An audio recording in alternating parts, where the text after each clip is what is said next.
안녕하세요. 오늘도 사연살롱을 찾아주셔서 감사합니다.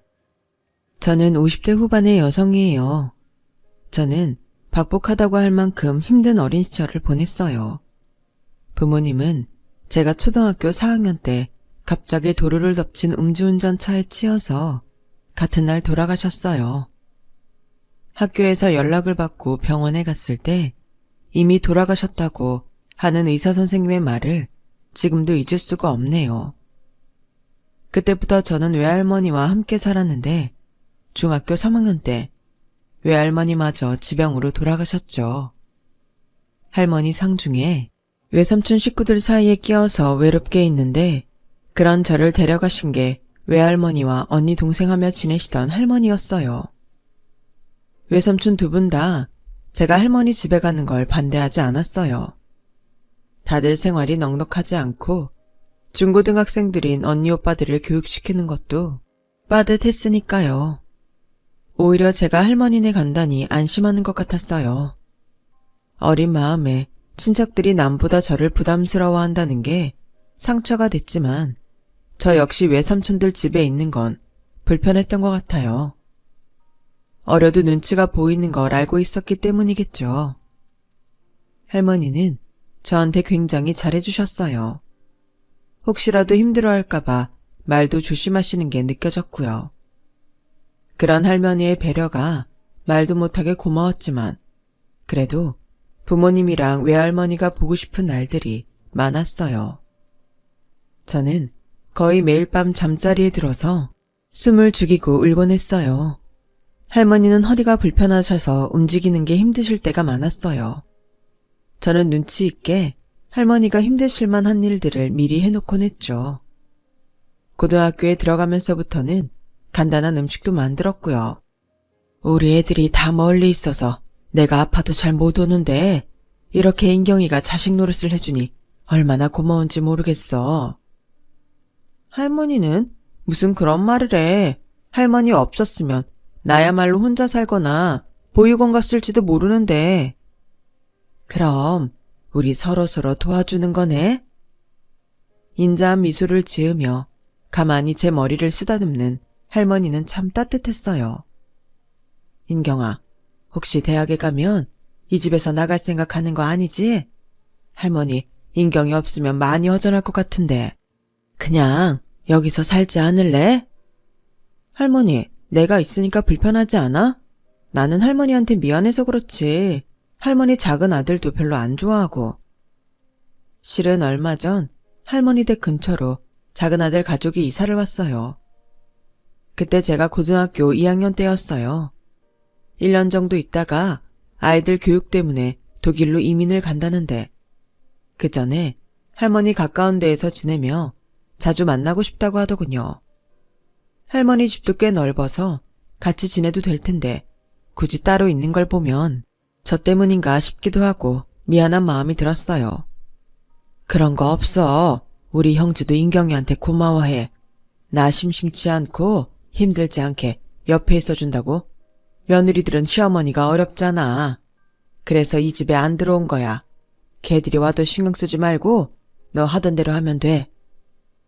할머니는 그렇게 제 마음이 편할 수 있게 많은 배려를 해주셨어요. 한 번은 토요일이라 학교가 일찍 끝나서 집에 들어오니 작은아들이 거실에서 TV를 보고 있더라고요. 할머니는 부엌에서 칼국수를 만들고 계셨고요. 작은아들은 떨떠름한 표정으로 절 쳐다봤고 저는 꾸벅 인사를 했어요. 그리고 얼른 부엌으로 가서 할머니를 도와드렸죠. 밥을 먹고 제가 과일을 깎아서 내놓은 다음에 설거지를 하는데 작은아들이 제 옆에 슬쩍 와서 그릇 정리를 하며 말했어요. 솔직히 남의 손녀 데려왔다고 해서 좀 걱정을 했는데 이렇게 어머니 도와주고 말동무 해주는 거 보니까 오히려 고마운 마음도 든다. 그냥 내도 아이들이 유학가 있어서 미국 왔다 갔다 하느라 잘 못 오는데 어머니 잘 부탁해. 저도 감사해요. 저 이상하게 생각하지 않으셔서. 작은아들은 싱긋 웃으며 제 머리를 쓰다듬었어요. 그런 모습을 보니 역시 할머니가 인품이 좋으시니 자식들도 좋은가 보다. 그런 생각을 했어요. 저도 이런 훌륭한 어른이 되어야겠다는 마음도 들었고요. 그리고 몇 주쯤 지났을 때 일요일 새벽에 독서실에서 돌아오니 할머니가 작은아들 가족하고 등산을 하고 오겠다고 메모를 남겼더라고요. 저는 전날 저녁부터 독서실에서 계속 공부를 했거든요. 식탁에는 저 먹으라고 계란 샌드위치를 만들어 놓았고요. 할머니가 만들어 주신 샌드위치를 먹으며 창밖을 내다보는데 저만 취해서 검은 연기가 피어오르는 거였어요.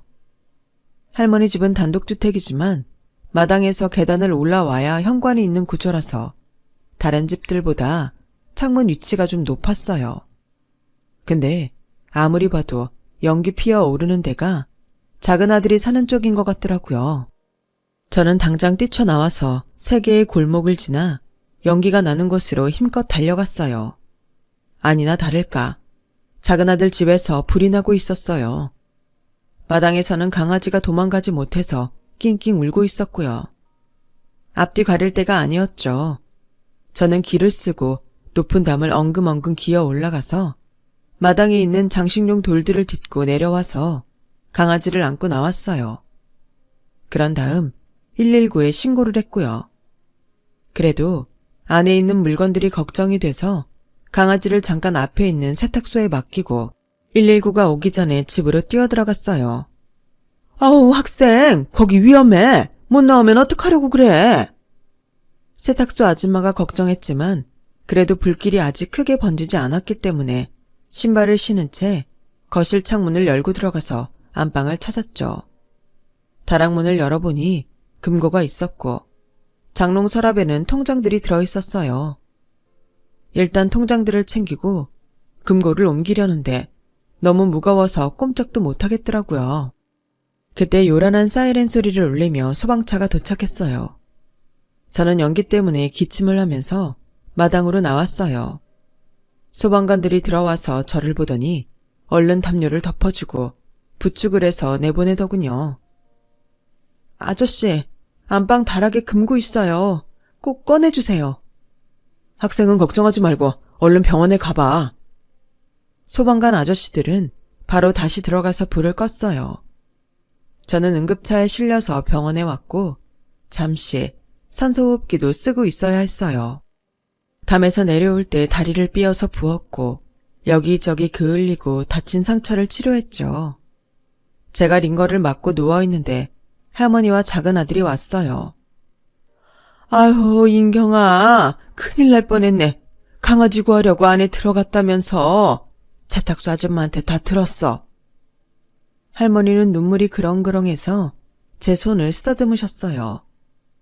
저는 작은아들에게 주머니에 넣어놨던 통장들을 꺼내서 건넸어요. 여기 이거요. 서랍 속에 있길래 얼른 챙겼는데 금고는 못 들겠더라고요. 작은아들은 통장들을 받고는 놀라서 입을 벌리고 잠시 아무 말도 못했어요. 아우, 이거 내가 진짜 은혜를 입었네. 이거 다 어떻게 갚지?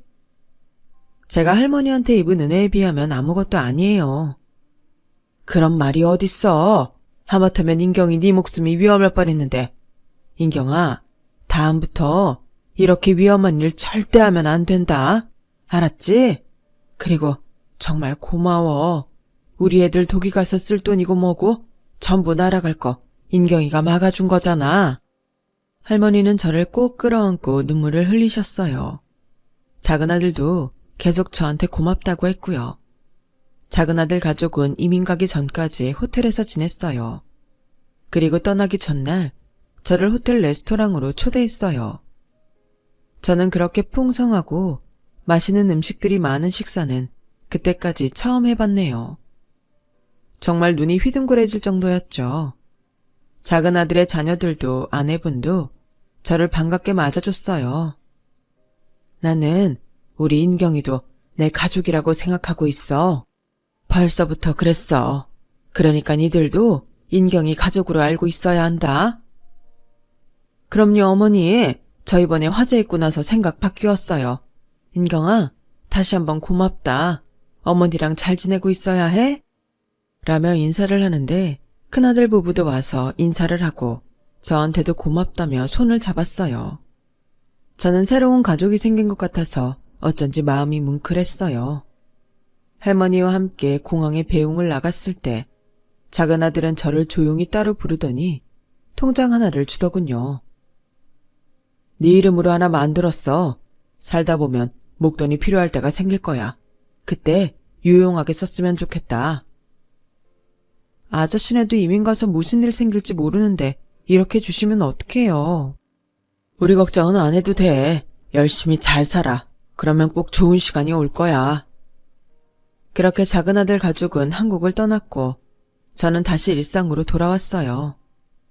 제가 대학교에 들어갈 때에는 큰아들 부부도 아예 미국으로 가서 한국에는 할머니와 저만 남게 됐어요.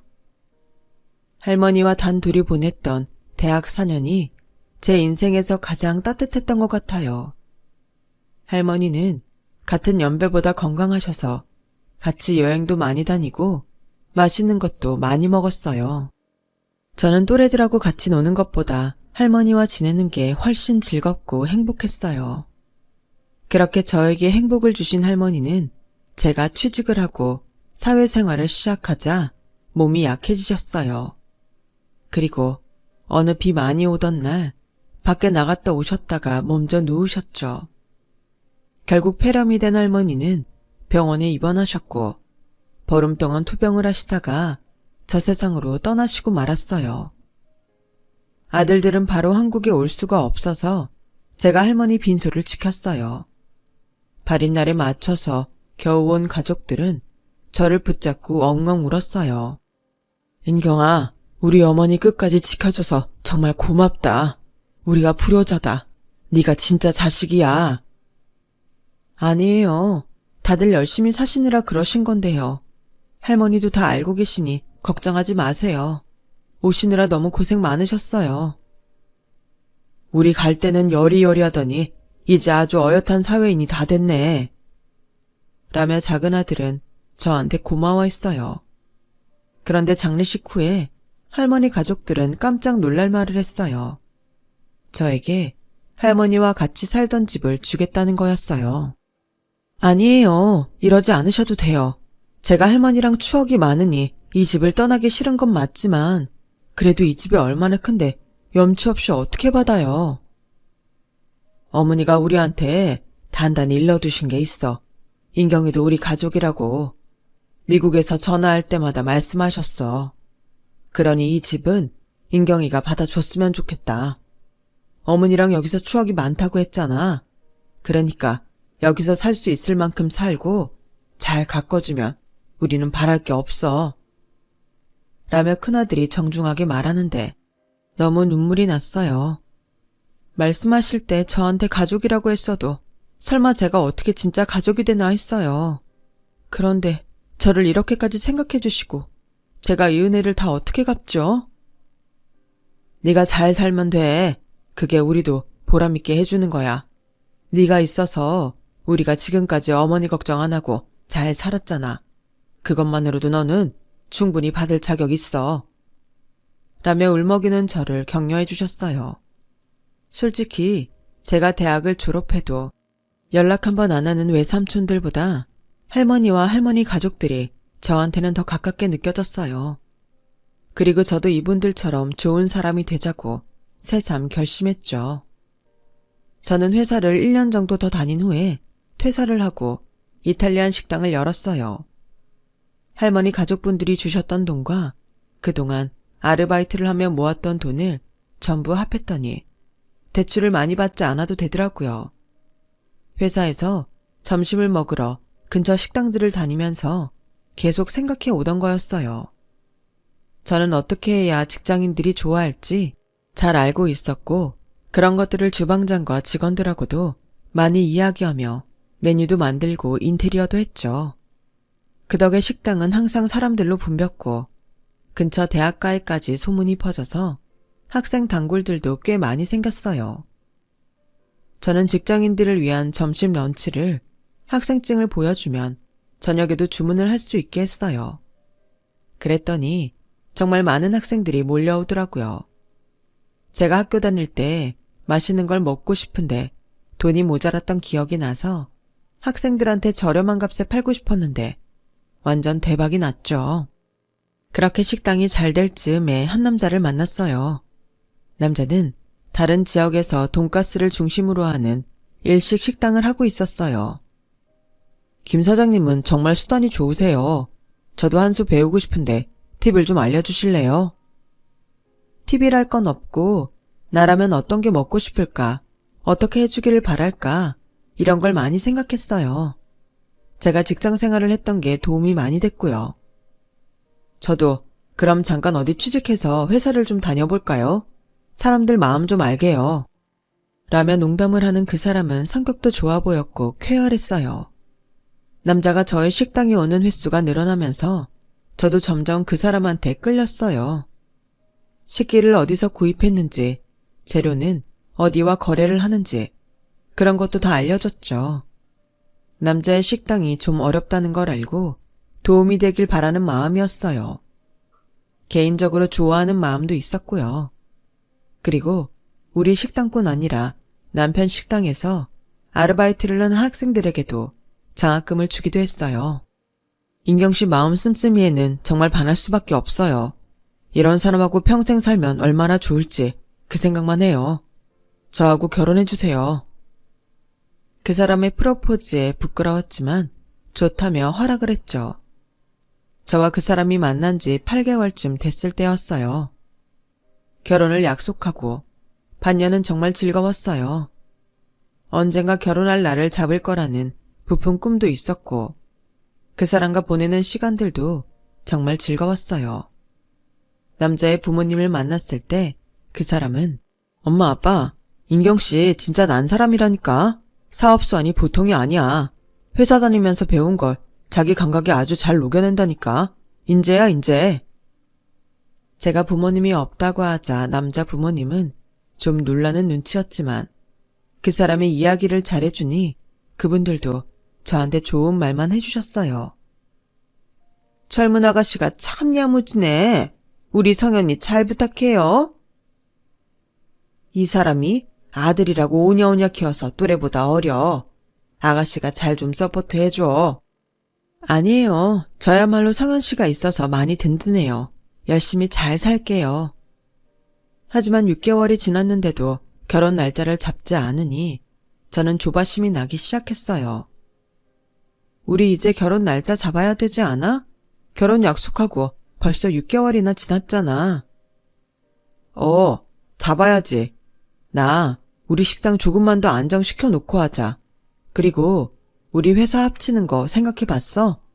어차피 결혼하면 둘 다 우리 건데 이렇게 나눠서 할 필요 없잖아. 그런데 일식하고 양식이라서 성격이 너무 다르잖아. 이것저것 하는 걸로 보이면 오히려 전문성이 없어 보여. 이걸 어떻게 하면 좋은지 더 꼼꼼히 점검해 봐야 되지 않겠어? 성현 씨는 다 좋은데 너무 마음이 앞서가는 것 같아. 그러니까 방법을 강구해보자고. 법인을 만들고 식당은 완전히 나눠서 지금처럼 하면 되잖아. 땡땡 홀딩스라고 하고 그 밑에 일식 전문, 이탈리안 전문 이렇게. 그 사람은 정말 아이처럼 졸라댔고 결국 저는 그러자고 했어요. 남자는 엄청 좋아하면서 바로 작업에 들어갔어요. 일단 홀딩스 대표에는 자기 이름을 넣고 저를 이사로 해놓았더라고요. 그동안 다 자문을 받았다며 척척 일을 진행시키는데 이렇게 추진력이 있는 사람이었나 놀랄 정도였어요. 저희는 그렇게 일식 식당과 제 이탈리안 식당을 경영하기 시작했고 저는 아직도 자리를 못 잡고 있는 일식 식당에 신경을 썼어요. 하지만 저는 일식을 잘 몰라서 주방장하고 이야기를 많이 했어요. 저는 매일 직원들과 회의를 하면서 메뉴도 새롭게 하고 인테리어도 바꿨어요. 식당은 차츰 자리를 잡아갔고 조금씩 매상도 올랐어요. 남자는 투자금을 모은다고 사람들을 만나러 다니기 바빴기 때문에 일식도 이탈리안도 다 제가 신경을 써야만 했어요. 그랬더니 또 6개월이 훌쩍 지나고 말았어요.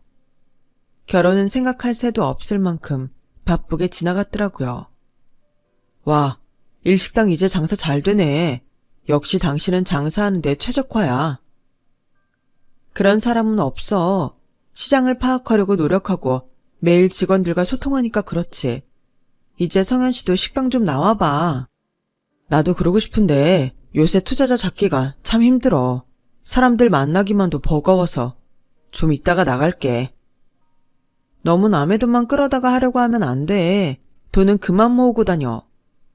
라고 했지만 그 사람은 제 말을 듣지 않았어요. 그러더니 점점 연락도 잘 되지 않았고 사무실에 가도 만나기가 힘들었어요. 투자를 받으러 간다는데 저는 더 뭐라고 할 수도 없었죠. 하지만 제가 투자금을 얼마나 모았는지 서류를 보려고 해도 어디 있는지 찾을 수가 없었어요. 대표님이 절대 기밀이라고 아무한테도 보여주면 안 된다고 했어요. 이사님한테도요. 제가 투자 관련 서류 좀 보자고 하면 비서는 앵무새처럼 같은 말만 하더군요. 그런데 어느 날 이 식당이 끝나는 시간에 들렀더니 주방장이 저를 보자고 하더군요. 대표님한테 뭐 이상한 거 못 느꼈어요? 제가 다른 가게 친구한테 들었는데 저희 홀딩스 이름도 바뀌고 운영 체계도 다 바뀐다던데요. 네? 그게 무슨 소리예요? 저한테 그런 말 없었는데요. 지금이라도 한번 알아보세요. 뭔가 좀 이상해요.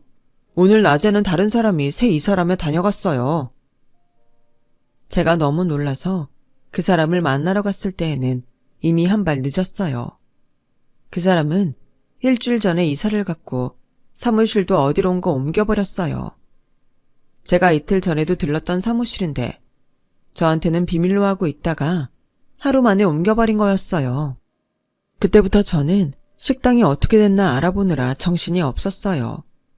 남자는 회사 이사 자리에서도 저를 빼버렸고 제 이탈리안 식당까지 자기가 다 운영했던 걸로 서류를 꾸몄고 제가 아이디어를 낸 것도 자기가 했다며 아예 특허 신청을 해놓았던 거였어요.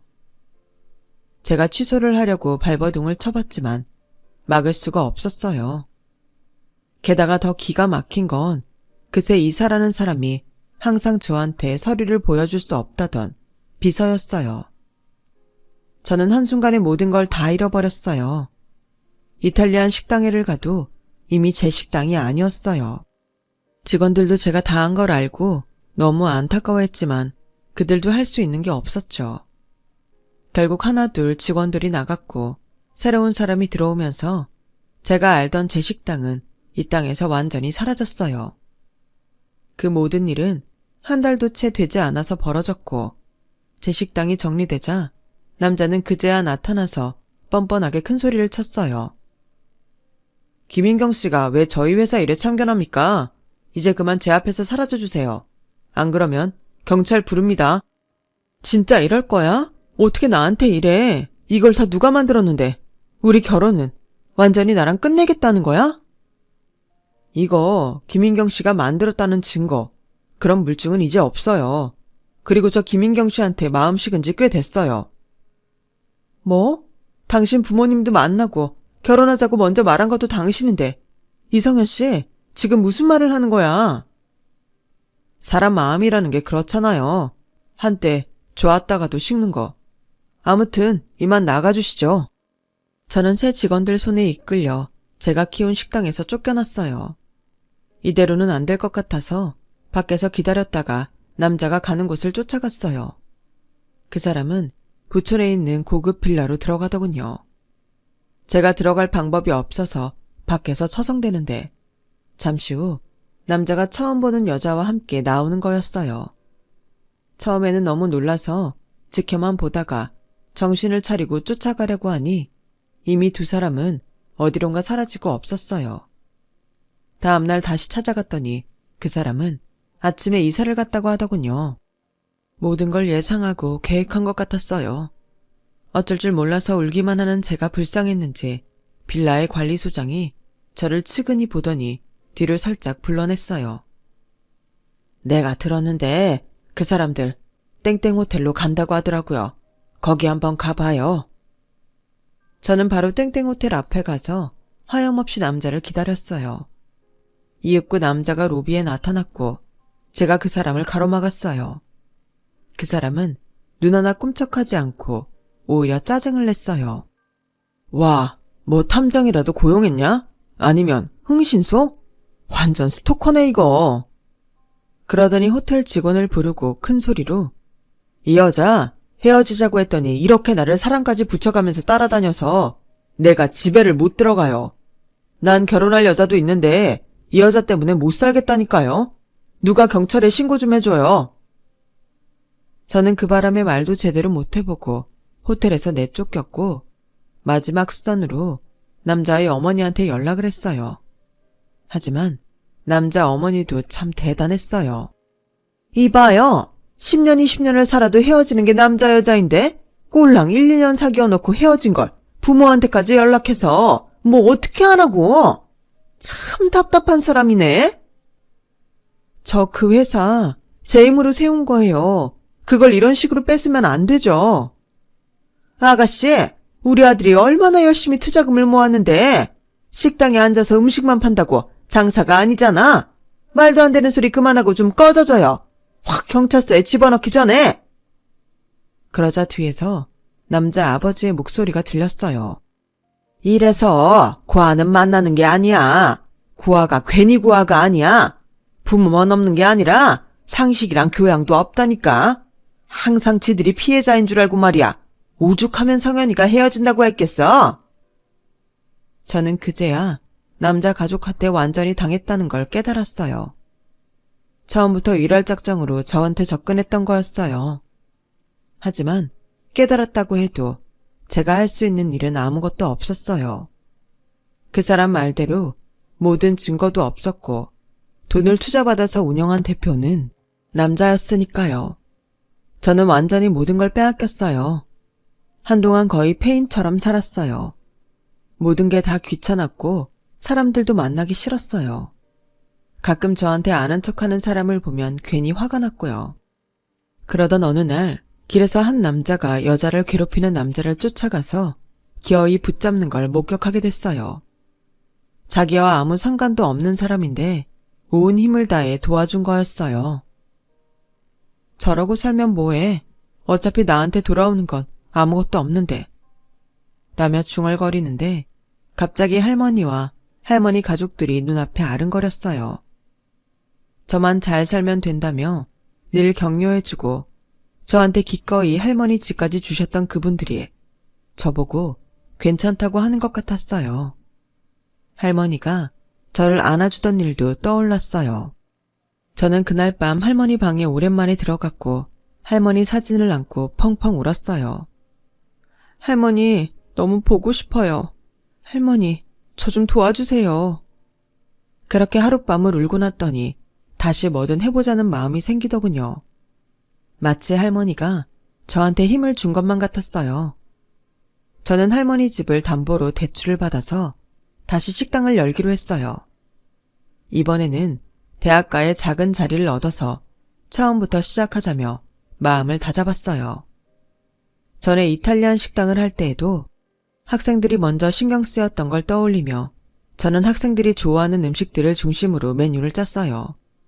중식이나 제가 잘 못하는 음식만 빼고 분식집처럼 일식도 한식도 분식도 있고 파스타도 있는 식당을 차렸죠. 저렴한 가격으로 좋은 재료에 맛있는 음식을 풍성하게 주는 걸 목표로 삼자 주변 가게 사장님들은 뭘로 먹고 사냐며 오히려 격려해줬어요. 저는 어깨에 모든 힘을 빼고 박리담회를 해보기로 했어요. 당시에 그쪽 대학가는 그러한 전략이 괜찮았던 것 같아요. 저는 모든 걸 잊기 위해 집에도 가지 않고 거의 식당에 붙어서 살았어요. 그 남자한테 당했던 게 생각날 때마다 우라통이 터질 것 같으면 근처에 있는 노래방에 가서 실컷 노래를 부르며 펑펑 울고는 다시 돌아와서 일을 하는 시기였어요. 그렇게 힘든 시간을 버티고 나니 점점 단골도 생겼고 입소문이 나서 일부러 찾아오는 사람들도 생겼어요. 블로거들은 우리 식당을 꼭 들러야 되는 곳이라며 소개하기도 했죠. 몇몇 블로그에 소개되고 나니 저희 식당은 줄을 서야 될 정도로 사람들이 몰리게 됐어요. 그 즈음에 이탈리안 식당에 부주방장으로 있던 셰프가 찾아왔어요. 블로그에서 식당을 봤는데 어쩐지 사장님일 것 같았어요. 진짜 사장님 생각 많이 하면서 살았는데 이렇게 또 해내셨네요. 해내긴요. 그때 식당에 비하면 너무 보잘것없어요. 여기 학생들이 되게 좋아하는 것 같은데요. 그럼 성공하신 거예요. 식당 크기 같은 게 중요한 게 아닌 것 같아요. 셰프는 지금 다니는 식당이 너무 이익만 추구하느라 너무 싼 재료만 쓰는 게 고민이라고 했어요. 사장님이 전에 그 대표한테 당하신 게 있어서 말씀드리기 죄송스러운데 저랑 한번 이탈리안 식당도 다시 해보실래요? 대신에 계약서도 확실히 쓰고 공증도 다 받고요. 법적 장치를 다 해놓으면 사장님도 마음이 놓이시잖아요. 저는 생각해보겠다고 하고 셰프가 말한 게 사실인지 알아보았어요. 정말 셰프가 있는 레스토랑은 사장이 너무 수익만 생각해서 음식의 질이 떨어지는데 데코만 그럴듯하게 하고 블로그에 좋은 평만 올리게 해서 매상을 올리고 있더라고요. 셰프의 평은 전 주방장한테까지 찾아가서 물어봤어요. 주원이는 믿을만 해요. 그 녀석이 같이 해보자고 했으면 그냥 한 말 아닐 거예요. 엄청 고민하고 조사해보고 나올 생각하다가 사장님을 만나게 돼서 제안했을 거예요. 나중에 잘 되면 나도 불러줘요. 라며 농담도 하더라고요. 주방장은 대표가 바뀌자마자 화를 내고 바로 관둘 만큼 저에게 의리를 보여준 사람이라서 믿을만 했어요. 저는 주원 씨와 일을 같이 해보기로 했어요. 제가 아는 식당은 다른 주방장을 들이고 노하우를 전수해줬고 새로 연 이탈리안 식당이 자리를 잡는 데에 당분간 매진하기로 했어요. 아침에는 직장인들이 들러서 간단한 스프와 빵과 샐러드를 먹을 수 있게 했더니 오픈하고 얼마 안 돼서부터 반응이 왔어요. 모닝타임의 성공은 오후와 저녁의 매상으로 이어졌어요. 아침을 잘 먹고 간 사람이 다른 것도 먹어보자며 다시 왔을 때 그들을 잘 붙잡기 위해 메뉴를 잘 준비했거든요. 무엇보다 주원 씨의 요리 실력이 좋았고 다른 사람들이 무슨 맛을 좋아하는지 아주 잘 알고 있었기 때문에 식당은 갈수록 손님이 늘어갔어요. 그러자 체인점을 내자며 찾아오는 사람들이 생겼어요. 저는 회사를 뺏겨본 트라우마 때문에 전부 거절했어요. 아무리 내가 잘한다고 해도 누가 작정하고 나쁜 마음을 먹으면 또 예전 같은 일이 일어날 테니까요. 저와 주원 씨는 저희 둘만의 힘으로 식당을 운영하고 늘려가는 것도 자금이 충분해지면 하기로 했어요. 그게 벌써 그 남자한테 당하고 4년 정도 됐을 때였어요. 그때 정말 반가운 소식이 들려왔어요. 독일에 있던 할머니의 작은 아들 가족이 한국에 들어온다는 거였어요. 저는 아예 배웅을 하러 공항에 나갔고 작은 아들뿐은 저를 보고 반갑게 악수를 청했어요. 아저씨, 건강히 잘 지내셨어요? 이렇게 다시 뵙다니 꿈만 같아요. 그러게, 살아있으니 또 만나게 되는구나. 제일 먼저 너한테 연락해야겠다 했는데 네가 계속 어머니 집에 있어서 어찌나 반갑던지. 어머니가 있던 자리를 그대로 남겨줘서 고맙다. 별 말씀을요. 제가 그 집을 어떻게 나가요. 참, 우리 딸 송아 있잖아. 2년 전에 한국에 출장 와서 남자를 만났나 보더구나. 결혼을 한다고 해서 우리도 들어오기로 한 거다. 와, 진짜 벌써 그럴 나이가 됐네요. 정말 잘 됐어요.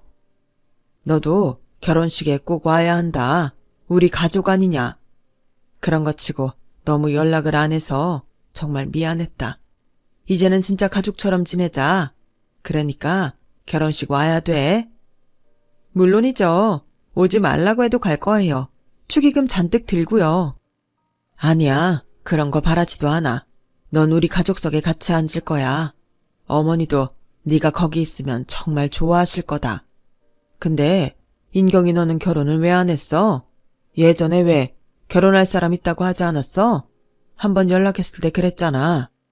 저는 서름이 복받쳐 올라서 그동안 있던 일을 이야기했고 작은 아들분은 화가 잔뜩 나서 만나기만 하면 가만두지 않겠다고 하셨어요. 미안하다. 우리 먹고 사느라 널 신경 못 써줘서. 우리가 연락을 못해서 네가 그런 일을 당했는지도 모르고 있었네. 아니에요. 제가 해결해야 될 일이었는걸요. 이제부터는 가까운 데 살면서 자주 뵈어요. 그리고 조원 씨도 작은 아들분과 인사를 했고 저희 식당에도 초대해서 조촐하게 귀국 파티도 했어요.